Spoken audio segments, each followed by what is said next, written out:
രാഹുൽ മാങ്കൂട്ടത്തിന്റെ ഉയർത്തെഴുന്നേൽപ്പാണ് കഴിഞ്ഞ ദിവസം തൊട്ട് നമ്മൾ കണ്ടുകൊണ്ടിരിക്കുന്നത്.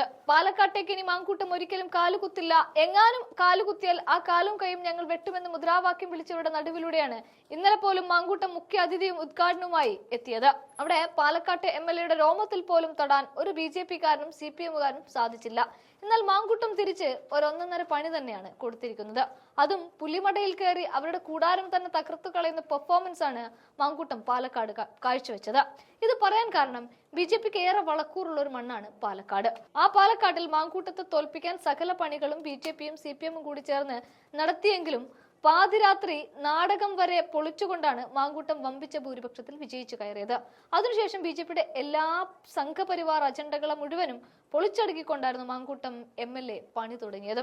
അവിടെയാണ് ഒരു വലിയ ഗൂഢാലോചന മാങ്കൂട്ടത്തിനെതിരെ നടന്നത്. ഇതോടെയാണ് കുറച്ചു ദിവസത്തേക്കെങ്കിലും മാങ്കൂട്ടത്തെ വീട്ടിൽ പൂട്ടിയിട്ടത്. എന്നാൽ ഇന്നിപ്പോൾ കളികൾ മാറി മറിയുന്നതാണ് കാണാൻ സാധിക്കുന്നത്. ഇത് പറയാൻ കാരണം BJP-യുടെ വളക്കൂറുള്ള പാലക്കാട്ടെ മണ്ണിൽ നേതാക്കൾ തമ്മിൽ പൊരിഞ്ഞ അടിയും പൊട്ടിത്തെറിയുമാണ് നടക്കുന്നത്. തദ്ദേശ തെരഞ്ഞെടുപ്പ് അടുത്തിരിക്കെ പാലക്കാട് BJP-യിൽ വിഭാഗീയത രൂക്ഷമായി മാറുകയാണ്. BJP ഭരിക്കുന്ന നഗരസഭയിൽ ചെയർപേഴ്സണെ പോലും അറിയിക്കാതെ BJP കൗൺസിലർമാർ ഉദ്ഘാടനം നടത്തുകയും ചെയ്തു. PT ഉഷ പങ്കെടുത്ത പരിപാടിയിൽ ഉണ്ടായിരുന്നത് BJP സംസ്ഥാന വൈസ് പ്രസിഡന്റ് C കൃഷ്ണകുമാറും ഭാര്യയും കൗൺസിലറുമായ മിനി കൃഷ്ണകുമാറുമാണ്. വിഷയത്തിൽ ചെയർപേഴ്സൺ പ്രമീള ശശിധരൻ BJP സംസ്ഥാന അധ്യക്ഷനോട് പരാതിയും അറിയിച്ചിട്ടുണ്ട്. നഗരസഭയിലെ കൊപ്പം വാർഡിലെ ബയോമെഡിക്കൽ ലാബിന്റെ നിർമ്മാണ ഉദ്ഘാടനവും ചെട്ടിത്തെരുവ് വാർഡിലെ അംഗനവാടി ഉദ്ഘാടനവുമാണ് ഇന്നലെ നടന്നത്. PT ഉഷ MP-യുടെ ഫണ്ട് ഉപയോഗിച്ചാണ് പദ്ധതികൾ നടപ്പിലാക്കിയത്.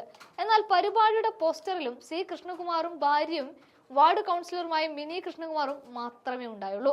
പരിപാടിക്ക് എത്തിയപ്പോൾ അതേ സ്ഥിതി. ഇതോടെയാണ് വിമർശനങ്ങൾ ഉയർന്നത്. നഗരസഭയുടെ പരിപാടികളിൽ നിന്ന് ഒഴിവാക്കുന്നതായി ചൂണ്ടിക്കാട്ടി നഗരസഭാ അധ്യക്ഷ പ്രമീള ശശിധരൻ സംസ്ഥാന വൈസ് പ്രസിഡന്റ് ശ്രീ കൃഷ്ണകുമാറിനെതിരെ BJP സംസ്ഥാന അധ്യക്ഷന് പരാതി നൽകുകയാണ് ഉണ്ടായത്. നേരത്തെ നിയമസഭാ ഉപതെരഞ്ഞെടുപ്പിൽ കൃഷ്ണകുമാറിനെ സ്ഥാനാർത്ഥിയാക്കിയതിനെ ചൊല്ലിയുണ്ടായ ചേരിപ്പോരിൽ RSS നേതൃത്വം ഇടപെട്ടാണ് പരിഹാരം കണ്ടത്. എന്നാൽ തിരഞ്ഞെടുപ്പ് അടുത്തതോടെ മേൽക്കൈ സ്ഥാപിക്കാൻ C കൃഷ്ണകുമാർ പക്ഷം മനഃപൂർവ്വം പ്രശ്നങ്ങൾ ഉണ്ടാക്കുന്നതായിട്ടാണ് ആരോപണം. എന്തൊക്കെയാണെങ്കിലും ശരി, പൊട്ടിത്തെറി രൂക്ഷമാവുകയാണ്. അവിടേക്ക് തന്നെയാണ് രണ്ടാം വരവിൽ ഉയർത്തെഴുന്നേൽപ്പിന്റെ വരവ് ഉയർത്തെഴുന്നേറ്റുകൊണ്ട് മാങ്കൂട്ടം വരുന്നത്.